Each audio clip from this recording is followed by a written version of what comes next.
ಎಲ್ಲರಿಗೂ ನಮಸ್ಕಾರ. ಶ್ರೀ ಕನ್ಯಕಾ ಪರಮೇಶ್ವರಿ ಪುರಾಣ ಅಧ್ಯಾಯ 45. ನಾವು 44ನೇ ಅಧ್ಯಾಯದಲ್ಲಿ ವಿಷ್ಣುವರ್ಧನ ರಾಜನಿಗೆ ವಾಸವಿ ಕನ್ಯೆಯ ಮತ್ತು ವೈಶ್ಯರು ಮಾಡಿದ ಸಾಹಸದ ವಿಷಯ ತಿಳಿದಿಲ್ಲ ಇನ್ನು. ಹಾಗಾಗಿ ತಾನು ತನ್ನ ಸಿಬ್ಬಂದಿಗೆ ಏನಂತ ಹೇಳ್ತಾನೆ, ನಾವು ಬೆಳಗಿನ ಜಾವನೇ ಅಲ್ಲಿಗೆ ಹೋಗಬೇಕು, ವಿವಾಹಕ್ಕೆ ತೆರಳಬೇಕು ಅಂತ ಎಲ್ಲ ತಯಾರಿ ನಡೆಸಿ ಹೊರಟು ಅಲ್ಲಿ ಪ್ರವೇಶ ಮಾಡ್ತಾರೆ ಅಲ್ವಾ. ಈ ಅಧ್ಯಾಯದಲ್ಲಿ ರಾಜನಿಗೆ ಅನ್ನಪಾನಾದಿಗಳೇ ಅಸಹ್ಯವೆನಿಸುವುದು. ಅಮ್ಮನವರಿಂದ ಶಕ್ತಿಯೊಂದು ಆವಿರ್ಭವಿಸಿ ಆಜ್ಞೆಯಂತೆ ರಾಜನನ್ನು ಸ್ವಪ್ನದಲ್ಲಿ ಹಿಂಸಿಸುವುದು. ಗ್ರಾಮ ದೇವತೆಗಳಿಗೆ ಬಲಿಗಳು. ಪೆನುಗೊಂಡೆಯನ್ನು ಸೇರಿದೊಡನೆ ಭಟರು ಅಗ್ನಿಪ್ರವೇಶ ಪ್ರಸಂಗವನ್ನು ತಿಳಿಸುವುದು. ಕಾಳಿ ಪ್ರತ್ಯಕ್ಷ. ಶಿರಸ್ಸು ಭಗ್ನವಾಗುವುದು. ಸೈನ್ಯನಾಶ. ಅಮ್ಮನವರ ಕೈಲಾಸಾಗಮನ. ಅಂತಃಪುರಕ್ಕೆ ಬಂದ ರಾಜನಿಗೆ ಬಡಬಾಗ್ನಿ ಜ್ವಾಲೆಯಿಂದ ಉಕ್ಕುವ ಸಮುದ್ರದಂತೆ ವಿಪರೀತ ಹಸಿವಾಯಿತು. ಆಗ ಅಂತಃಪುರ ಸ್ತ್ರೀಯರು ನೋಡಲು ಸುಂದರವಾದುದು ಪರಿಮಳಯುಕ್ತವೂ ಆದ ಅನ್ನವನ್ನೂ ಶಾಖಾದಿಬಹು ಪದಾರ್ಥಗಳನ್ನೂ ಸ್ವರ್ಣಖಚಿತ ಪಾತ್ರೆಗಳಿಂದ ತಣ್ಣನೆಯ ಉದಕವನ್ನೂ ತಂದು ರಾಜನಿಗೆ ಭಕ್ತಿ ಶ್ರದ್ಧೆಗಳಿಂದ ಭಯದಿಂದ ಮೃದುವಾದ ತಾಳೆಯ ಬೀಸಣಿಕೆಯಿಂದ ಬೀಸುತ್ತಾ ದೂರ ನಿಂತರು. ರಾಜನಿಗೆ ಈ ಅನ್ನವೂ ಸಮಸ್ತ ಪದಾರ್ಥಗಳು ದುರ್ಗಂಧಮಯವೂ ದುಷ್ಟ ಮಾಂಸ ರಕ್ತಸಹಿತವೂ ಅಶುದ್ಧವೂ ರುಚಿಹೀನವೂ ಕಾಲಕೂಟ ವಿಷ ಸಮಾನವೂ ಎನಿಸಿದವು. ಆಗ ಖೇದ ಚಿತ್ತದಿಂದ ರಾಜನು ಕುಪಿತನಾಗಿ ಅಡಿಗೆಯವರನ್ನು ಬೆದರಿಸುತ್ತಾ, ಧೂರ್ತರಾದ ಪಾತಕರ, ಇದೆಂತಹ ಅನ್ನ, ಇದನ್ನು ತಿಂದು ನನ್ನ ರುಚಿಯೇ ಕೆಟ್ಟಿತು. ಇದನ್ನು ತಯಾರಿಸಿದವರು ಯಾರು? ನಿಜ ಹೇಳದಿದ್ದರೆ ನಿಮ್ಮ ಶಿರಚ್ಛೇದನವಾಗುವುದು ಎಂದನು. ಆಗ ಅಡಿಗೆಯವರು, ಪ್ರಭು, ಅದು ಹಾಗೇಕಿದೆಯೋ ನಮಗೆ ತಿಳಿಯದು. ನಾವು ಚೆನ್ನಾಗಿಯೇ ಮಾಡಿದೆವು, ಮತ್ತಾರೂ ಮಾಡಿಲ್ಲ.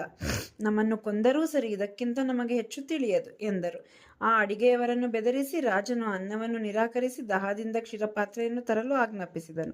ಕ್ಷೀರಪಾತ್ರೆಯಲ್ಲಿ ಹಾರಾಡುತ್ತಿದ್ದ ಹುಳುಗಳನ್ನು ಕಂಡು ರಾಜನು ಜಿಗುಪ್ಸೆಯಿಂದ ಅದನ್ನು ನಿರಾಕರಿಸಿ ಹಸಿವು ಬಾಯಾರಿಕೆಗಳಿಂದ ಬಾಧೆ ಪಡುತ್ತಾ ಸರ್ಪದಂತೆ ನಿಟ್ಟುಸಿರು ಬಿಡುತ್ತಾ ವಾಸವಿಯ ಶಾಪದಿಂದ ರಾಜನು ಪರಿತಾಪದಿಂದ ಹಾಸಿಗೆಯ ಮೇಲೆ ಹೊರಳಾಡುತ್ತಾ ಪ್ರಲಾಪಿಸುತ್ತಾ ಅಕಾರಣವಾಗಿ ನಗುತ್ತಾ ವ್ಯಾಕುಲದಿಂದ ದುಃಖಿತನಾದನು. ಅನಂತರ ಸುಂದರ ಅಂತಃಪುರ ಸ್ತ್ರೀಯರು ರಾಜನ ಹತ್ತಿರ ಬಂದು, ಪ್ರಭು, ನಿನ್ನ ಮನಸ್ಸಿಗೆ ಇಷ್ಟವಿಲ್ಲದ ಕಾರಣ ನೀನು ಹೀಗೆ ಖೇದದಿಂದ ನುಡಿಯುತ್ತಿರುವಿ. ಪ್ರಸಿದ್ಧ ಉತ್ಸವಗಳಿಂದ ನಾಳೆ ಪ್ರಾತಃ ಕಾಲದಲ್ಲಿ ವಿವಾಹವು ಜರುಗಬೇಕಾಗಿದೆ.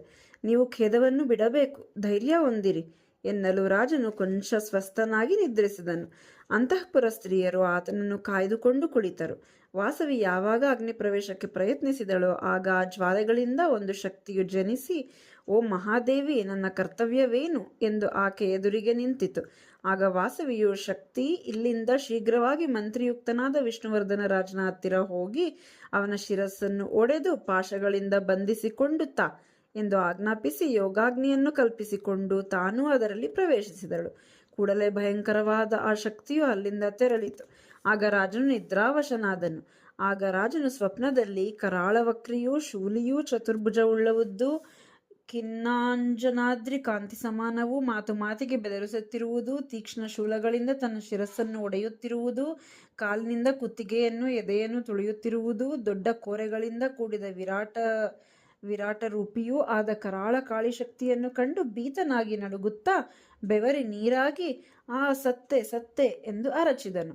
ನಿಪುಣರಾದ ಅಂತಃಪುರ ವೃದ್ಧ ಭಟರು ರಾಜನಿಗೆ, ಪ್ರಭು, ವಿವಾಹವನ್ನು ಕೋರುತ್ತಿರುವ ನೀನು ನಿನ್ನ ಕುಲದೇವತೆಯಾದ ಗ್ರಾಮ ದೇವತೆಗಳನ್ನು ಅನ್ನದಿಂದಲೂ ಪಶು ಬಲಿಯಿಂದಲೂ ಚೆನ್ನಾಗಿ ಪೂಜಿಸಬೇಕು. ಹಾಗೆ ಮಾಡದ ಕಾರಣ ಅವರು ಕಾಡಿಸುತ್ತಾರೆ ಎಂದರು.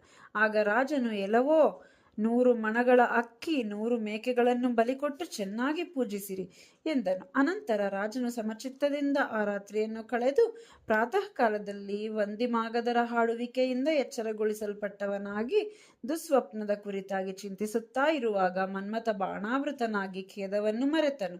ತದನಂತರ ನಿತ್ಯ ಕರ್ಮಗಳನ್ನು ತೀರಿಸಿಕೊಂಡು ಬ್ರಾಹ್ಮಣರಿಗೆ ಅನೇಕ ದಾನಗಳನ್ನು ಮಾಡಿ ನಮಸ್ಕರಿಸಿ ಅಂತಃಪುರದಿಂದ ಹೊರಟು ಮಂತ್ರಿ ಸೇನಾಪತಿ ಭಟರು ಪುರೋಹಿತರೊಡನೆ ಆಸ್ಥಾನ ಮಂಟಪಕ್ಕೆ ಬಂದನು.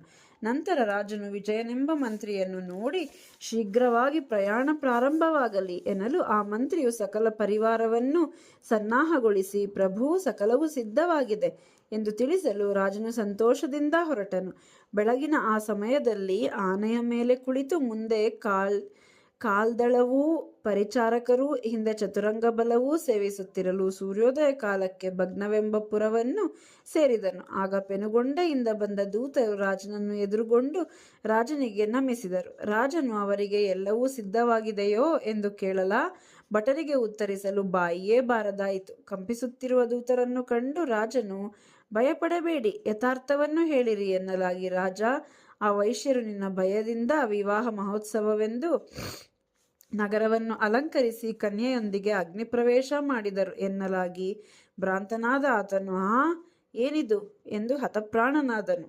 ಆಗ ಕಾಳಿಕಾದೇವಿಯು ಆತನ ಕಣ್ಮುಂದೆ ನಿಂತಳು. ಆ ಸಮಯದಲ್ಲಿ ಕರಾಳವದನೆಯಾಗಿಯೂ ನೋಡಲಸಾಧ್ಯವೂ ಅನೇಕ ಮುಖಿಯೂ ಶೂಲಧಾರಿಯೂ ವಾಸವಿ ಸ್ವರೂಪಿಣಿಯೂ ಆದ ಕಾಳಿಯು ವಿಕಟ ಅಟ್ಟಹಾಸ ಮಾಡಿದಳು. ಭಯಂಕರ ಕಾಳಿಕಾದೇವಿಯನ್ನು ಕಂಡು ವಿಷ್ಣುವರ್ಧನನ ತಲೆ, ಮಂತ್ರಿ, ಸೇನಾಪತಿ, ಸಕಲ ಚತುರಂಗ ಬಲವಿದ್ದರೂ ಕೂಡ 1000 ಹೋಳಾಗಿ ಕೆಳಗೆ ಬಿದ್ದಿತು. ಅನಂತರ ಮೃತ್ಯರೂಪಿ ಕಾಳಿಯು ಪ್ರಾಣ ಸಂಹಾರಿ ಗದೆಯಿಂದ ಕರಿತುರಗಗಳನ್ನು ಹೊಡೆದು ಹಾಕಿದಳು. ಅಜೇಯವಾದ ರಾಜಸೈನ್ಯವು ನಿಶ್ಶೇಷವಾಯಿತು. ರಾಜನ ದೇಹದಿಂದ ಪೊರಮಟ್ಟ ಜ್ವಾಲೆ ಇಲ್ಲದ ಬೆಂಕಿಯಂತಹ ಒಂದು ಜ್ಯೋತಿಯು ಕಾಳಿಯ ಪಾದಗಳಲ್ಲಿ ಲೀನವಾಯಿತು. ಅನಂತರ ಸಿದ್ಧರಿಂದಲೂ ಸಾಧ್ಯರಿಂದಲೂ ಅಪ್ಸರ ಉರಗ ಕಿನ್ನರಿಂದಲೂ ಸ್ತುತಿಸಲ್ಪಟ್ಟು ಪರಮೇಶ್ವರನ ಪ್ರಿಯೆಯಾದ ವಾಸವಿ ದೇವಿಯು ಕಾಳಿಕಾದೇವಿಯೊಂದಿಗೆ ಕೈಲಾಸವನ್ನು ಪಡೆದಳು. ವಾಸವಿಯ ವಾಕ್ಯವೆಂಬ ವಜ್ರಾಯುಧದಿಂದ ಚೂರು ಚೂರಾದ ಶಿರಸ್ಸೆಂಬ ಶಿಖರವುಳ್ಳ ವಿಷ್ಣುವರ್ಧನನು ಪರ್ವತರಾಜ ಭೃತ್ಯರೊಂದಿಗೆ, ಪಲ್ಲಕ್ಕಿಗಳೊಂದಿಗೆ, ಕರಿತುರಗಗಳೊಂದಿಗೆ, ಮಂತ್ರಿಗಳೊಂದಿಗೆ ಮೃತರಾದನು. ಇಲ್ಲಿಗೆ ಈ ಅಧ್ಯಾಯ ಮುಕ್ತಾಯ. ಧನ್ಯವಾದಗಳು. ಜೈ ವಾಸವಿ.